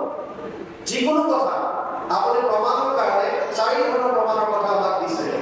প্ৰথম কৈছে প্ৰত্যক্ষ, যিটো আপুনি নিজে দেখিছে, নিজে শুনিছে, স্পৰ্শ কৰিছে, শুনি চাইছে, সোৱাদ লৈ চাইছে। 5টা জ্ঞানেন্দ্ৰিয়ৰ দ্বাৰা যিটো নিজে উপলব্ধি কৰোঁ, এইটো কৈছে প্ৰত্যক্ষ প্ৰমাণ। দ্বিতীয়টো হৈছে অনুমান প্ৰমাণ। কোনোবা এখন ঘৰৰ সন্মুখত 108 এখন আহি লৈ গ'ল, আপুনি অনুমান কৰিছে যে সিহঁতৰ ঘৰৰ সন্মুখত 108 আছে। তাৰ মানে কি অনুমান কৰিব? যিহেতু ঘৰত কোনোবাৰ কাৰোবাৰ বেমাৰ হৈছে, অসুখ হৈছে, কিয় 108 আহিব? নহ'ব পাৰে। হয়তো ড্ৰাইভাৰজন সিহঁতৰ ঘৰৰ ল'ৰাটোৰ লগত বন্ধু হ'ব পাৰে, বেলেগ কিবা কাম হ'ব পাৰে, অনুমান সত্য নহ'ব পাৰে। আৰু কিছুমান উপমান, তই কুঁহিয়াৰ শাক পাইছ নাই পোৱা, কেনেকুৱা? মিঠা। মিঠা মানে কেনেকুৱা? গুড়ৰ নিচিনা, চেনিৰ নিচিনা। চেনি গুড় খোৱা মানে কুঁহিয়াৰ খোৱাটো নুবুজায়। কেতিয়াবা কেতিয়াবা প্ৰত্যক্ষ প্ৰমাণো মিছা হ'ব পাৰে। দ্ৰোণাচাৰ্যই কুৰুক্ষেত্ৰৰ ৰণত যুধিষ্ঠিৰৰ মুখৰ পৰা শুনিছিল অশ্বত্থামা হ'ব, অশ্বত্থামা মৰিল, বধ হ'ল আৰু ধনুষৰ পেলাই দিলে। আচলতে এইটো সত্য নাছিল। অশ্বত্থামা হ'ব সত্য, ইতি গজ। অশ্বত্থামা নামৰ হাতী এটা মৰিছিল, কিন্তু ইতি গজ বুলি কওঁতে ঘাট হ'ল মৃদংগ সংগছক বজাই দিলে, পিছৰখিনি নুশুনিলে। তাৰ মানে তেতিয়া কি হ'ল? অশ্বত্থামা হ'ব বুলি ধনুষৰ পেলাই দিলে। মানে কেতিয়াবা কেতিয়াবা প্ৰত্যক্ষ প্ৰমাণ সঁচা নহ'ব পাৰে, অনুমান প্ৰমাণ সঁচা নহ'ব পাৰে, উপমান প্ৰমাণ সঁচা নহ'ব পাৰে। তেতিয়া আমাৰ হাতত এটা প্ৰমাণ আহে আৰু সেইটো হৈছে শব্দ প্ৰমাণ বা শাস্ত্ৰৰ প্ৰমাণ। কিন্তু শাস্ত্ৰ যেতিয়া বিভিন্ন আছে, কোন শাস্ত্ৰ মানিব আপুনি, এইটোৱে হৈছে মূল কথা। তাৰ কাৰণে ভাৰতীয় দৰ্শনে 3টা প্ৰস্থান দিছে। মাত্ৰ অধ্যয়ন কৰিলে হ'ল। প্ৰস্থান ত্ৰয়ী বুলি কয়, প্ৰস্থান ত্ৰয়ী। 3টা প্ৰস্থান আছে যিটো প্ৰামাণিক বুলি মানিছে। যোনে প্ৰস্থান ত্ৰয়ীক মানিছে তেওঁলোকক আস্তিক বুলি কোৱা হৈছে ভাৰতীয় দৰ্শনে। যিসকলে নামানে শব্দ প্ৰমাণ তেওঁলোকক নাস্তিক কৈছে। জৈনিজিম, বুদ্ধিজিম, চাৰ্ভাৰ এইবিলাক নাস্তিক বুলি কৈছে। এতিয়া এই 3টা প্ৰস্থানৰ প্ৰথম আহিছে শ্ৰুতি প্ৰস্থান। শ্ৰুতি প্ৰস্থান, শ্ৰুতি বেদান্ত, বেদৰ সাৰমৰ্ম বেদান্ত, বেদান্ত মানে উপনিষদ। শ্ৰুতি প্ৰস্থানৰ উপনিষদ আহিছে বেদান্ত। যদি বেদান্ত আছে তেতিয়াহ'লে প্ৰামাণিক হ'ব। স্মৃতি প্ৰস্থান গীতা, ন্যায় প্ৰস্থান ব্যাসদেৱে এখন 555টা সূত্ৰৰ গ্ৰন্থ লিখিছে, ব্ৰহ্মসূত্ৰ। ব্ৰহ্মসূত্ৰক ন্যায় প্ৰস্থানত ৰাখিছে। এই 3 ধৰণৰ গ্ৰন্থত যদি আছে প্ৰামাণিক তেতিয়াহে হ'ব, তাৰ বাহিৰে বেলেগৰ কথা কৈ লাভ নাই। এতিয়া আচল তত্ত্বটো বুজক। এক হৰিনাম ধৰ্ম গুৰুজনাই যিটো প্ৰৱৰ্তন কৰিছে কেনেকৈ প্ৰামাণিক হয়। শ্ৰুতি প্ৰস্থান বেদান্ত।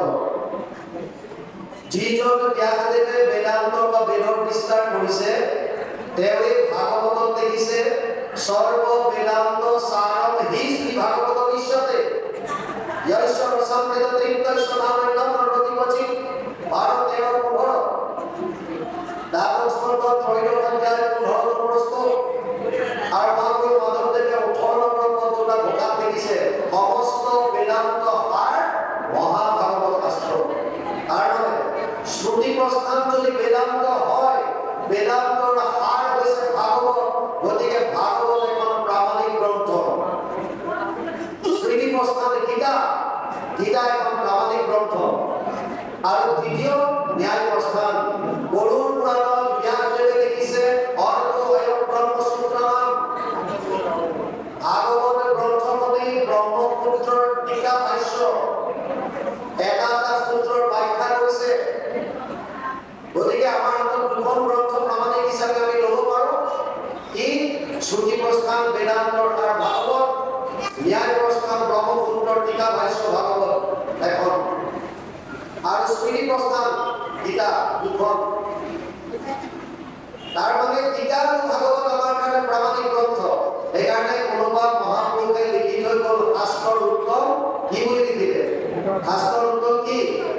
গীতা ভাগৱত সকলোৱে জানে। গতিকে কাৰো কথা, কাৰো মই কোৱা কি কথা শাস্ত্ৰৰ উত্তম যদি গীতা ভাগৱত হয়, গীতা ভাগৱতে কি কৈছে এই বস্তুটো মানিলে হ'ল। 700 শ্লোকৰ গীতা একেবাৰে কেৱল এটা কথাই ক'লে, সৰ্ব ধৰ্মান পৰিত্যাজ্য মাম একম শৰণম ব্ৰজ, অহম ত্বা সৰ্ব পাপেভ্যো মোক্ষয়িষ্যামি মা শুচঃ। অষ্টাদশ অধ্যায় ৬৬ নম্বৰ শ্লোক গীতা। সৰ্ব ধৰ্ম এৰি এক শৰণ সাক্ষাৎ, কোটিৰ বিশ্বাসে ভক্তি নৈব আমাৰ নকৰিব ভয় হেৰা কৰ্মঙ্গীকাৰ, সমস্ত পাপক কৰিব নিষ্ঠাৰ। গতিকে কি ক'লে? সব পাপি এক শৰণৰ কথা ক'লে। তাৰ মানে গীতাৰ সাৰ এক শৰণ, আৰু গুৰুজনাই এক শৰণ, হৰিনাম ধৰ্মৰ মহৎ মানিছে এক শৰণ।